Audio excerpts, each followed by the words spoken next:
So about a year ago, we embarked on creating the Supercharged 911RR. Our goal was to create the most dependable, reliable, and powerful normally aspirated 991 911. We spared no expense with our latest supercharger kit.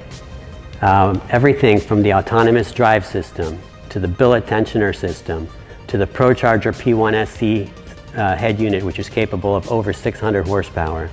Everything was designed for maximum power and maximum reliability. It was only after 7,000 miles of street testing, 300 dyno pulls, and nearly a year of tuning and development that we are ready to release what we believe is the most significant performance upgrade for the 991.1 Carrera platform. The Supercharged 911RR is the world's first supercharged, normally aspirated 991 platform 911.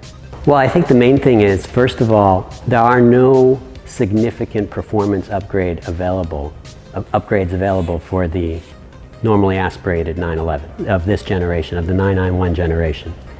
So it's an amazing car. It has amazing attributes on the track, off the track, but it doesn't really have the performance that you would expect from today's supercars. And to get that performance, the only way is to go a forced induction route. So our goal was to take a normal everyday Carrera or Carrera S and bring it up to the level, and in fact surpass the level of a GT3 or a GT3 RS. And we believe we've done that. So what is it making? I guess you're just going to have to wait and find out.